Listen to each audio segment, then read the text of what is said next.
Hello monkeys.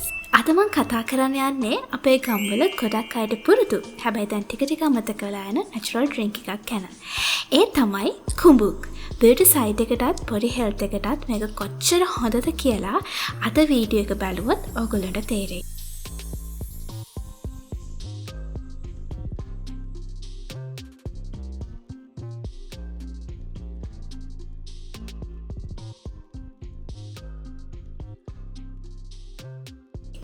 කුඹුක් කියන්නේ මොකක්ද? කුඹුක් කියන්නේ අපේ ලංකාවේ තියෙන natural herbal drink එකක් වගේ දෙයක්. ගොඩක් වෙලාවට කුඹුක් කොළ, පොතු හෝ ඒකට අදාළ natural ingredient use කරලා තමයි මේවා හදන්නේ. පරණ කාලේ ඉඳන්ම මේ වගේ herbal drinks body එක cool කරන්නත් ගන්නවා. healthy lifestyle එකටත් use කරලා තියෙනවා. දැන් අපි බලමු කොහොමද මේක beauty side එකට උදව් වෙන්නේ කියලා. body එක hydrate වෙලා තියෙන උදව් වෙනවා. skin එකට fresh look එකක් ගන්න help කරනවා. body heat එක balance කරන්න උදව් කරනවා. ඒ නිසා pimples එන එක ටිකක් අඩු වෙන්න chance එකක් තියෙනවා. natural glow එක maintain කරන්න helpful වෙනවා.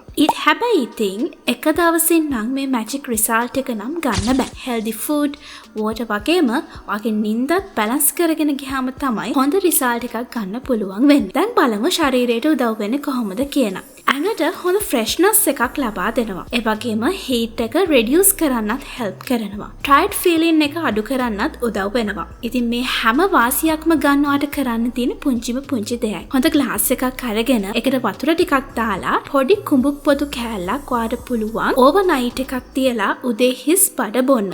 එහෙම නැත්නම් ඔයා දවසේම බොන වතුර බොටල් එකට පුංචි කුඹුක් පොත්තක් දාගන්න. ඒක චුට්ටක් විතර වතුර වල රසය වෙනස් වෙන්න පුළුවන්. හැබැයි ඔයාට ගොඩාක් හොඳ benefits හම්බ වෙන drink එකක් විදිහට ඒක convert වෙනවා. ඔයත් මේ වගේ natural drinks බොන habit එකක් හදාගත්තොත් කුඹුක් කියන්නේ හොඳ option එකක්. especially මේ වගේ weather එකේ cool drink එකක් වෙනුවට natural දෙයක් බොන එක body එකට ගොඩාක් හොඳයි. ඉතින් guys අද වීඩියෝ එකෙන් කුඹුක් ගැන මම හිතනවා ඔයගොල්ලෝ දෙයක් දැනගත්ත සහ ඔගොල්ලගේ බොඩි එකට කොයි තරම්නම් මේක වැදගත් වෙනවද කියන එක දැනගන්න ඇති කියලා. ඉතින් කුඹුක් ශාකය කියන්නේ මොකක්ද කියලා මම ඇත්තටම කියන්න ඕනේ නැහැ. ඔයගොල්ලෝ දන්නවා කුඹුක් ශාකය කියලා කියන්නේ අපි පැරණි මුදුන් මිත්තන් පවා කොයි තරම් වටිනා ශාකයක්ද කියලා හඳුන්වනවා. ඉතින් ඔයාලත් මේ වගේ natural drinks බොන්න try කරන්න. අනිවාර්යයෙන්ම වීඩියෝ එකට comment එකක් දාගෙන යන්න. වීඩියෝ එක හොඳ නම් like කරන්න, share කරන්න, subscribe කරන්න අමතක කරන්න එපා channel එක. එහෙනම් මේ වගේ තවත් beauty videos වලින් හම්බ වෙමු. ගෙහින් යන්න bye bye. මම ටියස්.